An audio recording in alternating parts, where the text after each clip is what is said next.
So hello everyone दोस्तों, आज हमारा 1000 वीडियोस की सीरीज का 76 नंबर का वीडियो। सो फ्रेंड्स, आज की वीडियो में हम बात करने वाले हैं क्लासिफिकेशन ऑफ कॉम्प्लेक्स मैट्रिक्स। हमने लास्ट वीडियो में बात कर चुके हैं ऑलरेडी हर्मिशियन मैट्रिक्स क्या होती है।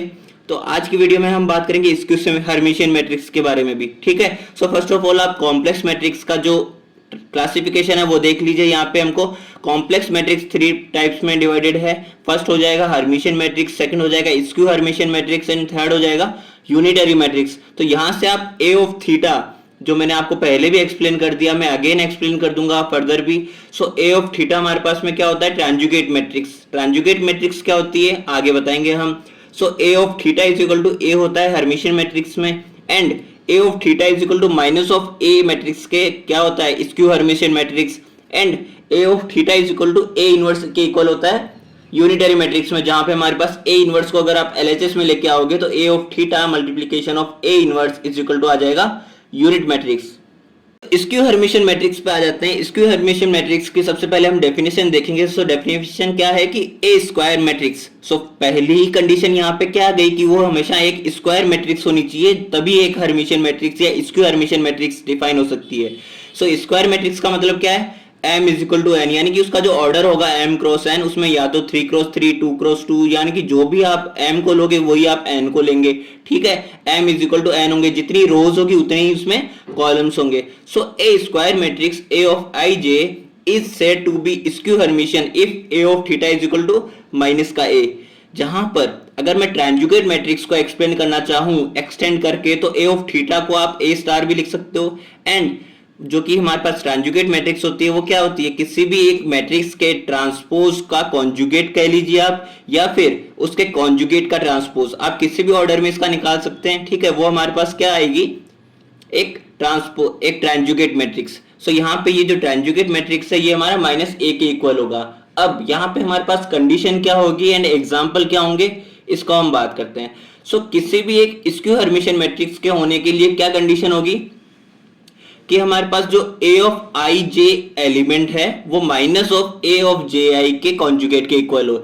इट मींस a12 मान के चलिए आप एलिमेंट है, वो हमारे पास a21 जो एलिमेंट है उससे कॉन्जुगेट के माइनस मल्टीप्लिकेशन के इक्वल होना चाहिए, ठीक है। फर्स्ट रो का सेकंड कॉलम का एलिमेंट एंड सेकंड रो के फर्स्ट कॉलम का एलिमेंट हमारे पास इस तरह से इक्वल होना चाहिए। सो यहाँ पे अगर आप इस साइड लेके जाएंगे एलएचएस से आरएचएस को, तो यहाँ पे मेरे पास में ये आ जाएगा a of i j plus में a of j i is equal to 0। तो हमेशा ये हमारी कंडीशन वैलिड होनी चाहिए किसी भी एक स्क्यू हर्मिशियन मैट्रिक्स के डिफाइन होने के लिए। एंड सेकंड जो इसके लिए कंडीशन है वो क्या आती है कि the diagonal elements of A skew Hermitian matrix must be pure imaginary numbers और 0। किसी भी एक स्क्यू हर्मिशियन मैट्रिक्स के लिए उसके जो डायगोनल एलिमेंट्स है, जो एक प्रिंसिपल डायगोनल है, उसका हमेशा या तो 0 होना चाहिए या फिर प्योर इमेजिनरी नंबर्स में होना चाहिए। तो ये हमारे पास आ गया एग्जाम्पल। अब एग्जाम्पल हमने जो लिया है वो क्या है, 3 क्रॉस 3 के ऑर्डर की मैट्रिक्स का, यानी कि 3 ही रोज है यहाँ पे एंड 3 ही कॉलम्स है, ठीक है। सो यहाँ पे मैंने सेकंड कंडीशन आपको डिफाइन कर दिया। फर्स्ट कंडीशन क्या थी, a of 1 2 is equal to a of 2 1 के कॉन्जुगेट के माइनस मल्टीप्लिकेशन के इक्वल होना चाहिए। तो यहाँ पे अगर a12 मींस फर्स्ट रो के सेकंड कॉलम का जो एलिमेंट है 2 प्लस आयोटा, वो क्या है, सेकंड रो के फर्स्ट कॉलम के कॉन्जुगेट के माइनस मल्टीप्लिकेशन के equal. It means second row का फर्स्ट एलिमेंट, फर्स्ट कॉलम का फर्स्ट ये एलिमेंट जो है माइनस 2 प्लस आयोटा, इसका कॉन्जुगेट एंड माइनस मल्टीप्लिकेशन।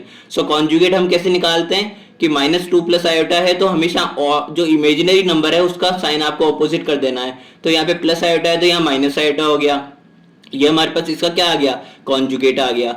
अब इसका हमको माइनस मल्टीप्लिकेशन करना है, तो minus minus plus and again minus minus plus, तो यहाँ से 2 plus iota and 2 plus iota ये दोनों हमारे पास इक्वल है। सो हैंस प्रूव्ड कि ये हमारे पास क्या हो सकती है, एक स्क्यू हर्मिशियन मैट्रिक्स। बट ये a12 के लिए हमने चेक किया है, एज इट इज हमको a13 एंड a31 के लिए भी चेक करना है।